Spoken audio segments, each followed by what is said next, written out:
Hey, it's Central Valley Business. I'm your host, Steve Walling. My guest for this segment is Robertson. Robin, welcome to the show. Thank you. You are with ABC Medical Services. Correct. And ABC Medical Services does and means what? ABC Medical Services teaches people how to do CPR and first aid. Like, why? Because everybody in the world should know how to save a life. CPR is cardiopulmonary resuscitation. You compress the heart, you move oxygen. In the case of a cardiac arrest... Oh, Robin, come on, get real. How often is that going to happen? Every single day. I'll answer that question. It happens to anybody at any given time, and if you don't know what to do, you can basically know that you're going to walk away feeling like, if I only knew, I might have been able to save a life. Correct. And it's that important, isn't it? Yes, yeah. Absolutely. And because it's not just kind of pushing on somebody's chest. It's not going to do it. You got to compress it. Correct. And you want to compress it in such a way that you keep the airway open. You want to compress it deep enough where it's going to, actually do something with the bloodstream. Right. And sometimes that can be pretty hard. Pretty hard. And you don't want to stop doing it until someone comes along that is like an ambulance, EMT, something like that. Correct. Or you may be helping somebody as you're traveling or somebody's taken to the hospital. See, I got all that right? You did. So you can pay me that bonus you swap. Awesome. No, that's people don't think about it, Robin, and I'm glad that you're with me today and talking about this, because it can happen at the least opportune time. Correct. Which is any time. Anytime. And sudden cardiac arrest is exactly that. The heart suddenly stops. There's no warning. It just happens. And I'm going to tell you, at my age, that's why I want everybody around me to know CPR. Yes, yes. Because it can stop at any time for many different reasons, and you can save a life if someone's heart does stop. Correct. And the other thing now we're really pushing along with compressions, which, by the way, are to be done at a minimum of 2 inches on an adult. The bigger the person, the more you may need to pump. Yeah. But also defibrillation. For when we started pushing the automated external defibrillators, we're getting more of those out into the community. So not only are we pumping, but we're putting electrodes on the chest and shocking the heart out of that arrhythmia that's fatal. That arrhythmia is always fatal unless we fix it. What that is, for people that don't know, instead of the heart, actually the heart kind of beats like this. Instead of it doing this, it kind of does this. Correct. Or one side's doing this and the other side's not working. And when it's doing this, it's moving, but there's no circulation. No circulation. And circulation is kind of important. It is. Your brain and heart, especially your brain, is very sensitive to oxygen levels. It is. So if you're not getting the right amount of oxygen and you start to feel lightheaded, typically that's why. Now, you said 2 inches. Probably about that, give or take. At a minimum. At a minimum. At a minimum. Now you take a look. Most people. So it's not just, we do this.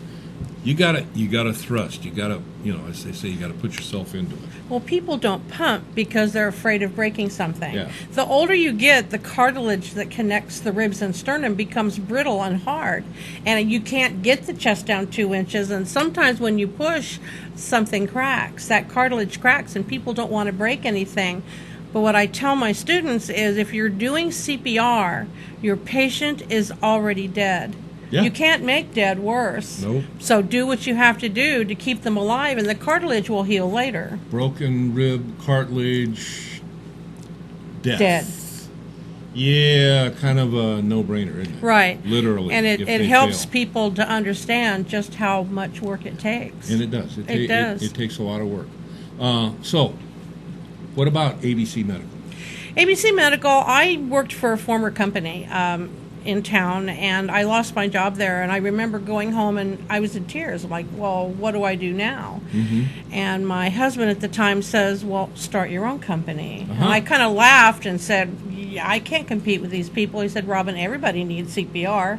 So he borrowed the money. I started the company. They told me I wouldn't last 5 years. I'm just now coming on the end of my 14th year. 14th year of business. So, a couple more years, you'll have a little bit of experience behind you. A little bit. Yeah. Well, I'm also former EMT. I actually had the honor of being the first female ambulance driver in Fresno back in the early mid-'70s. Oh. And I became an EMT. I was in the business for about 5 years, and then I had little ones at home and decided I needed to spend more time being a mom and less time running around playing you're EMT. still taking care of emergencies if you got little ones at home. That's true. That's true. So you've been doing this 14 years. Obviously, you do have experience, and you're teaching, which is incredible, because through your knowledge, you're helping, by what you're doing, you're sharing with people so that through you, people will live. Right. And for me, the biggest thrill is to have somebody call me after a class and say, so-and-so fell and collapsed, and I wasn't sure what to do, but I remember what you told me, and we pumped on the chest, and it didn't work, but I feel good that I did it. Or the guy came back to life when the medics came, and they survived the event, and to me, that makes it all worth it. Okay, Robin, in 14 years, have you seen changes in procedures and stuff? Oh, yeah. Let's talk about those. Initially, when I took my first class, I was 15, and the order of the day was 5 compressions and 1 breath. Right. For everybody. And over time, as a American Heart Association, who's the leader in CPR and ECC stuff, they actually started doing research and finding more and more that compressions are more important than breathing. And so it went from 5 to 10, and then it went to 15 and 2 breaths. And in 2005, I want to say, we increased the compressions to 30. So now in a CPR situation, you're doing 30 compressions followed by 2 breaths. Right. But in a sudden cardiac arrest situation where you witness the arrest, they don't even want you to bother with breathing, just pumping, because there will be oxygen left when you collapse initially. Well, 1, oxygen's left, and 2, just through the mechanical process of compressing, if the airway is open, there's going to be a certain amount of intake that's going to go on anyway. Correct. And so, and here's the thing, don't do this at home unless you've had training, because training, just like anything else that has to do with saving lives, training makes a big difference. Well, it helps. You can go onto YouTube now and look at videos of compressions in cases where you either do not have a barrier device for breathing or in a sudden cardiac arrest situation. They're actually recommending that. Stop.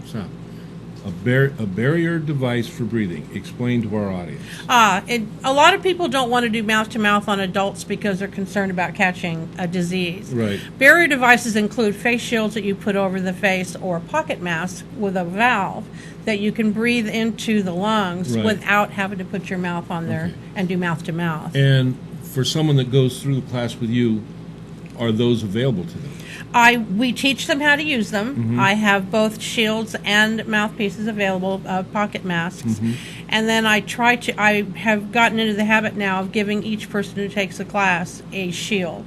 They get to take home, it's in a keychain. Right. They can take it with them, and then if they use it, of course, they have to replace it. Right. But everybody should have one. That's awesome. And in 14 years, I can imagine you've probably had some successes. Oh, yes, absolutely. Not only for me, but for my students. Right. The very first time I did CPR, we saved the guy, and it's a pretty awesome feeling to bring somebody back from the dead, so to speak. Yeah. Sadly, there are more failures than successes, and primarily that's because people don't get discovered right away. Oftentimes, they're found unresponsive, and they've already been down too long. Right. But we always give the patient the benefit of the doubt, and we start and do what we can anyway. And you continue until you are relieved by a medical professional. Correct. Either a medical professional, or in a case where help is delayed, somebody else can do compressions. But you still you keep them up. Correct. And so, how does someone get a hold of you if they, well, one, you teach organizations, you teach individuals. How does that work? You give, Well, I have, surprisingly enough, not done a lot of advertising. Right. Word of mouth is really big in my business, apparently, because I'm getting calls from people I don't even know. I work for a couple of national training centers, Right. and I get calls because of classes I've done with them. I have a website, which is www.abcmedicalservices.org. I'm on Facebook under ABC Medical. Okay. And you call me up, and you can What set number? up a class, 559-229-2214. You know, and so businesses, you know, I know that, you know, people that work in the educational field, most all of them, I believe, have to have. I believe most of them have to now. Have to have training. You know, just someone that would like to have this in their, you know, armory, their toolbox, so to speak, so that I can pack up all my stuff in my car and travel for a group. I also do individual classes. I'm actually using a classroom at my church who has graciously allowed me to store my equipment there and use their room for classes. And so I do. Awesome.